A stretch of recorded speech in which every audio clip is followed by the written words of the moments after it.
sebenarnya tanah yang bisa kita beli itu permukaannya saja atau sampai dasar bumi?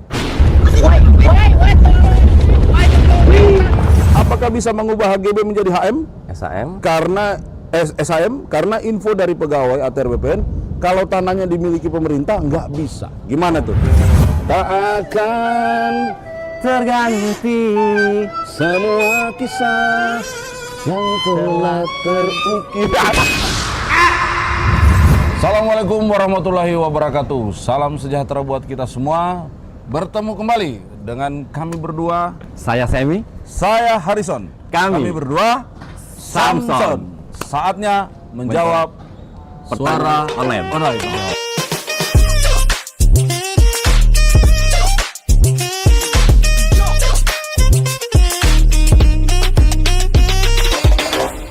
Kita berdoa aja mudah-mudahan pertanyaan Bisa kita jawab. Bisa kita jawab.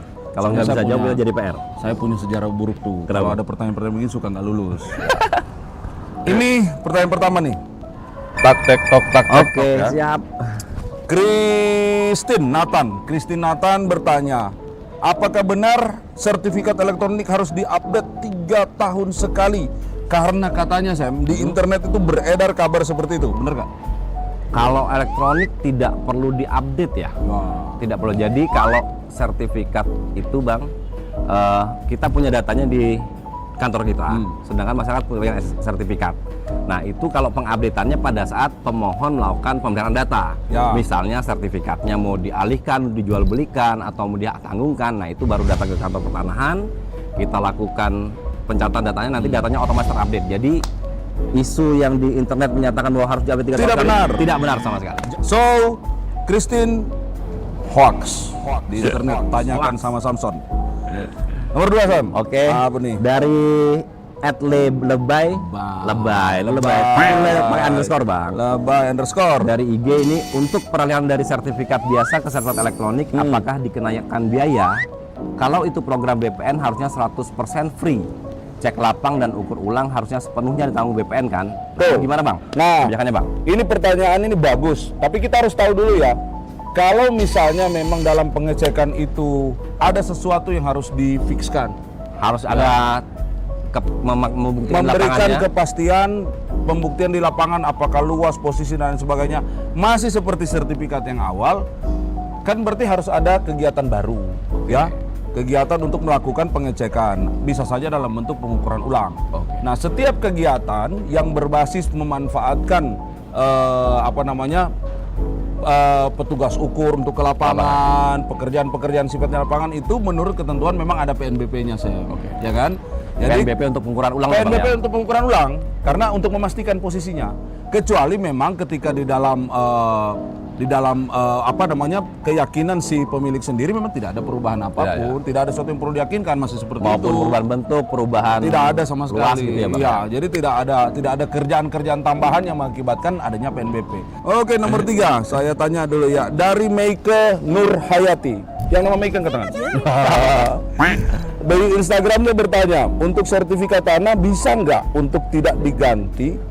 Maksudnya apa ya Sam? Oh, maksudnya supaya Dari belangku lama ya Bang, yang warna hijau. tidak diganti karena lebih aman yang berbentuk buku. Ini kata Meike malah. Menurut Meike. Menurut Meike. Mereka nih. Ditambah barcode atau apa gitu. Jangan hanya selembar kertas, seperti tidak ada harganya jika selembar kertas seperti saat ini. Nah, ini jawabnya gimana nih Pak? Oke Bang, ini Mbak Meike ya, Meike. Mbak Meike Nur Hayati. Tega kamu Meike jadi mikirin tuh sesam tuh. Sebenarnya gini, kita juga tidak seujuk-ujuk mau menggantikan format bentuk belangko sebenarnya Pak. Ya dari analog itu Dari ya. dari yang bentuk biru ya, buku yang biru berwarna ya. hijau, Hijau, sorry, menjadi hijau. dengan format yang sekarang yang warnanya Satu agak lembar. coklat, satu lembar. Jadi memang tujuan kita adalah kita untuk memutakhirkan terkait data. Kita harus update data, kita memvalidasi di database kita seperti apa kondisi pemegang haknya seperti apa. Dan jangan khawatir kalau untuk masalah keamanan Bang, sertifikat elektronik saat ini itu jauh lebih aman dibandingkan daripada si buku. belangko yang dalam bentuk belangko sertifikat dalam bentuk buku. Kenapa? Karena memang secara kualitas kertas kita itu kertas kita namakan security paper. Security Jadi paper, ada kertas yang memiliki unsur keamanan, ya. yang kita bisa cek keaslian dan kebenarannya. Betul. Seperti itu.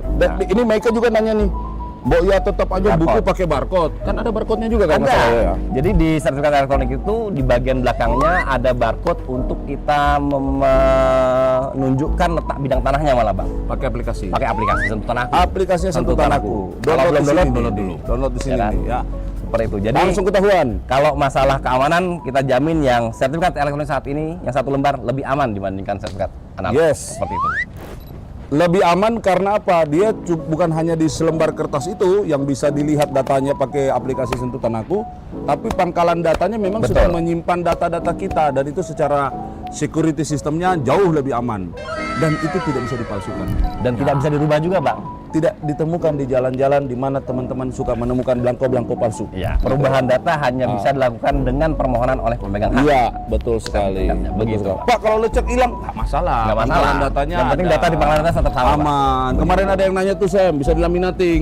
Bisa. Boleh, asal jangan rusak barcode-nya Ibu, Bapak, gitu ya.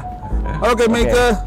Selanjutnya nih bang dari The Meme Everyday Light ya. The dari IG. Memir Everyday Light. Ya, itulah, Bang. Pokoknya bahasa Inggris saya rada belibet nih bacanya. Saya biasanya bahasa apa ya?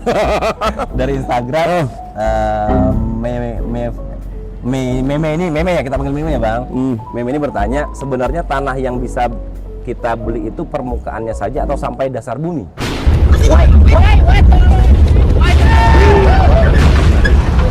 Ada rencana nggak untuk ngatur ini? Setahu saya ya, teman-teman harus tahu ya. Setahu saya memang kita itu sedang dalam proses untuk mengatur pendaftaran tanah atau pengaturan yang berkaitan dengan atas bumi dan bawah bumi. Betul. Ya, gimana? Masalah. Ada ceritanya nggak? Jadi memang teman-teman kita di Direktorat Jenderal Penetapan Hak dan Pendaftaran Tanah saat ini sedang menggodok peraturan Raperpres rencananya, Akan Pak. ada perpres ya? Perpres Peraturan itu, Presiden. terkait dengan penetapan hak untuk RAT dan RBT. Jadi Oke. RAT itu ruang atas tanah, Ruang dan atas RBT tanah, itu ruang bawah tanah, Bang. Ruang bawah tanah. Nah, di mana memang nanti kita Ada ancar-ancar nggak? Ya, jadi gini Bang, untuk ruang bawah tanah kita ambil contoh ya Bang. Itu kita nanti mengenal ada kategorinya ada dangkal, ada dalam. Oke. Dangkal itu dia di range 0 sampai 30 meter dari 0 permukaan sampai tanah. 30 meter. Oke. Nah, Ya. lebih dari 30 meter itu dianggap Dalam. Nah, begitu. Oke. Di mana memang nantinya ruang atas bawah tanah ini dapat dimanfaatkan oleh pemerintah untuk pemanfaatannya seperti apa? Oh, itu yang ruang dalam, Ruang atas dan ruang bawah. ruang atas dan ruang bawah. Betul, seperti itu. Oke. Sebenarnya ini juga nanti akan menjawab pertanyaan masalah subway nanti Bang. Kalau MRT kita sudah berjalan, di bawah itu bagaimana pengaturan haknya? Oh ya, jadi bukan saja membangun fasilitas dan lain sebagainya, tapi memastikan ruang-ruang itu Betul. yang memanfaatkan, yang bertanggung jawab siapa gitu ya. Betul, Bang. Kalau sekarang kan, kalau kan memberi hak itu kan ada konsekuensi sosialnya juga ya. Betul. Menjaga Hak segala macam sosial, ya. Nah betul, ini kalau kewajiban. tidak punya pemegang haknya siapa dong? Bingung Betul. kan ya? Oke, memang mudah-mudahan membantu sedikit ya. Kalau nggak datang ke markasnya Sam dan Son, kita bisa Jadi kita lebih perjelas perpanjang. lagi. Kita perdalam. Lanjut, Malam Pak. Kak, malam Kak, mau tanya untuk pengisian formulir balik nama sertifikat elektronik dari nama A ke B. Nah di pengisian itu kan ada yang pilihannya 1 peralihan hak, 2 perubahan hak. Jawab. Jadi bingung nih Bang ini Bang Apa ya. maksudnya Jadi nih? Mas Supriyanto ini bingung nih. Jadi memang kalau di kantor pertanahan kita kenal ada form permohonan ya Bang. Form permohonan. di mana itu satu form bisa dipakai untuk beberapa layanan permohonan. Oh, Jadi itu combo. itu kayak choice Bang. Ya, choice. Kita sediakan ada 8 atau 10 itu. Nah, silakan nanti ditandain yang mana yang mau didaftarkan. Oke, oke, Jadi oke. kalau Mas Supriyanto mau memproses untuk balik nama ya hanya dicantum saja yang atau dipilih yang balik namanya saja Bang. Oke, Seperti oke, itu. oke. Itu sifatnya pilihan. Mas Supriyanto itu ya. Jadi kalau nggak lagi diurus ya nggak usah dicentang, Nggak gitu kan ya. usah. Kita ngurus peralihan Biasa juga. Peralihan hak ya peralihan aja. Betul, bukan seperti perubahan. itu. Oke. Seperti itu. Ini Sam, siapa lagi Selanjutnya nomor Bang, 6, nomor 6 nih. ada Heri Muhammad. Ini dari TikTok nih Bang. TikTok. Nah, TikTok. Hai Min. Hai Min Kita juga. bukan Hai Min Min. loh. Hai Her. Kita Samson nih Bang. Iya nih. Hai Samson. Samson gitu gitu, harusnya. Hai Min. Saya punya tanah sudah tidak terurus lama. Oke. Dan rencananya saya mau aktifkan lagi sebagai ladang pertanian. Tetapi saya lupa batas tanahnya. Cara tahu batas tanahnya kembali gimana? Heri aja lupa apalagi Samson. Dan saya mau sekarang bikin surat tanah. Surat tanah ini kita artikan sertifikat. Bang. Sertifikat, ya. Gimana Bang? Gini. Kalau batas tanah itu ya harus diketahui oleh yang punya tanah. Betul. Kalau diketahui oleh saya, tanah saya. Nah, Kalau tanah Mas Heri, ya Mas Heri. Tanah Sam, ya Sam kan sendiri nggak yang mungkin tahu. tanah saya Bang tahu. Nggak kan? mungkin, dia harus tahu. Nah kalau memang lupa, ya coba direkonstruksi dulu ya sendiri ya, keliling dulu. Nah ini hati-hati kalau memang mau bikin surat tanah atau bikin sertifikat, kan memohon atau mendaftar ke kantor. Ada prosesnya untuk ke lapangan, ya. Jadi batas-batas itu akan dipatok. Yang matok itu Mas Heri sendiri, Ya. masyarakat sendiri. BPN tinggal mengikat koordinat yang dipatok itu. Oh batasnya di sini, tunjukin sendiri sama Mas Herinya. Nanti kemudian kalau memang mau diurus batas-batas itu apa namanya Sam? Yang harus ada persetujuan batas-batas itu Kontradiktor delimitasi. Persetujuan batas bidang tanah. Ya artinya batas-batas yang ditunjuk oleh Mas Heri itu Disetujui, diketahui. betul-betul diketahui dan disetujui oleh para pemilik tanah yang berbatasan gitu. Ini oke, selanjutnya Duster. Namanya Duster. Mereka aja Bang ya Bang. Duster Reka dari TikTok bertanya, apakah ada sambungannya nih. Apakah memasang patok harus dengan pegawai BPN, Kak? Soalnya ada yang memasang patok hanya pihak rumah dan perangkat desa. Nah, gimana tuh? Kalau memasang patok tadi yang sudah Bang Harikson Ya, jelaskan, sempat dia dibahas ya. Siapa Mas Heri. Heri. Kalau pasang patok itu boleh dilakukan oleh si yang punya tanah. Yes. Begitu. Yes. Tetapi pada saat dimohonkan pengukuran ke kantor pertanahan, Di daftar ya ini ya. petugas BPN akan datang ke kantor pertanahan yang punya tanah nunjukin patoknya di sini Pak. Sini. Baru selanjutnya petugas BPN mengambil titik koordinatnya Bang. sesuai patok Oke, batasnya. koordinat 4 koordinat nih. 4 koordinat. 4 koordinat. Tergantung bentuk tanahnya Bang. Oh iya bisa Ya, bisa banyak, bisa ya. Nah jadi itu jadi patok bisa dipasang oleh pemegang tanah, tapi pada saat akan berproses dimohonkan pengukuran, nah ini memang harus titik koordinatnya diambil oleh juru ukur kantor pertanahan atau BPN.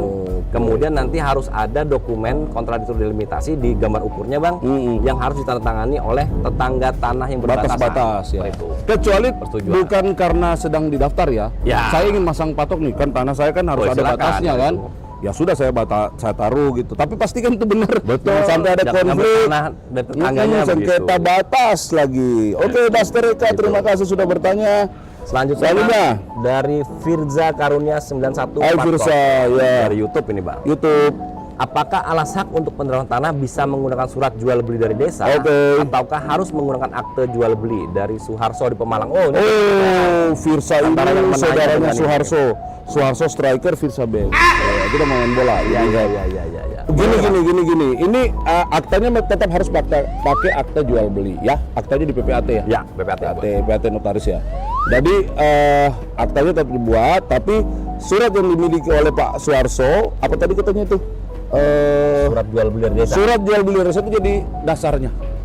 Kan bisa jadi kwitansi ya, Ya. surat jual beli yang bawa tangan dari desa dan lain sebagainya, itu menjadi dasar, tapi tetap harus membuat akte jual beli sebelum didaftar. Jadi Ya. nanti pada saat mau disertifikatkan, surat jual beli dari desa dan akte jual beli ini dilampirkan ya Bang ya? Dilampirkan Menjadi bersama warka dengan permohonan. AJB untuk menjadi warka permohonan. Untuk didaftarkan bukti peralihannya atau sertifikatnya di BP, kantor pertanahan. Oke. Seperti itu. Terima kasih. Kemudian pertanyaan berikut. Terima kasih Firsa atau Pak Harsoni. Saya nggak ngerti yang mana sebenarnya. Ada pertanyaan dari Santana N77 dari YouTube bertanya, apakah bisa mengubah HGB menjadi HM? SAM. Karena SAM karena info dari pegawai ATR BPN kalau tanahnya dimiliki pemerintah nggak bisa. Gimana tuh? Oke. Sam, bagaimana maksudnya apa ya? HGB dia punya HGB ya? Mungkin ini Mbak Santana. apa nih? Berapa sis nih? I don't know. Oh. Ini mungkin Santana ini dia punya sertifikat HGB ya Bang? Punya sertifikat HGB kemudian mau dirubah menjadi SAM nih. Ya. Pertanyaan kita yang pertama mungkin ini kurang lengkap ya Bang pertanyaannya? Kurang lengkap. Kita belum tahu. Jadi nih. mungkin Ya. kita harus klarifikasi dulu HGB-nya ini berada di atas tanah pemerintah. Iya. Biasanya itu diberikan HPL atau HPL atau hak apa pakai. Atau enggak nih Bang? atau murni HGB. Nah, kalau murni dia HGB, berdirinya tidak di atas hak pengelolaan, Iya, itu bisa ditingkatkan. jadi SHM. Selama penggunaannya memang rumah tinggal. Betul, itu catatan Itu yang juga. penting. Itu yang penting Nah, juga. tetapi kalau ini HGB-nya berada di atas. atas hak pengelolaan yang dimiliki Iya, oleh pemerintah, iya. jadi memang tidak bisa Bang. Betul. Karena betul. kan hak pengelolaannya pemerintah ini dicatat sebagai aset nih. Iya, dan segala sesuatu yang berhubungan dengan penggunaan, pemanfaatan hak di atas tanah hak pakai itu Harus mendapat mendapat persetujuan dari si pemegang Penting. hak pakai atau HPL-nya. Ya. Terima kasih Santana sudah mencerahkan Indonesia hari ini. Habis. Habis. pertanyaannya. Alhamdulillah lulus kita, minimal dapat seminar. Mudah-mudahan disukai oleh pemirsa jawabannya. Dan saya mohon maaf, kami memang agak lama mengudara lagi karena lagi potong rambut berdua. Agak lama guntingnya nih. Namanya Samson. Coba aja potong rambut Samson. Yang susah ya. Coba. Oke, terima kasih sekali lagi atas pertanyaan-pertanyaan yang sudah luar biasa kritis, dan kami juga berterima kasih karena bisa share kepada semua masyarakat di seluruh Indonesia terkait dengan isu-isu pertahanan dan tata ruang. Ada lagunya Kita juga tetap nunggu ya Bang. Nunggu. Kita sangat senang banget karena Sangat senang. Banyak berarti kan masyarakat ini pengen tahu lebih Antusias, jauh bagaimana antusias luar layanan-layanan Kementerian ATR BPN. Iya. Saya Harrison dan ini Saya Semi. kami Samson Samson. tidak akan pernah meninggalkan dan mengabaikan Bapak dan Ibu jika ingin bertanya. Hanya jadwal syutingnya tergantung mereka yang di belakang kamera itu. Ada lagu nih. Yang mana Bang kita menyanyi? Tak akan Terganti semua kisah yang telah terukir. Aduh, ini kurang latihan. Pertanyaannya Bang. Iya bener, kita kebiasaan sih ya. Lebih banyak menghafal ini tapi lagu malah lupa. Oke, Siap. Saya Semi. saya Harrison, kami berdua Samson. Terima kasih. Wassalamualaikum warahmatullahi wabarakatuh.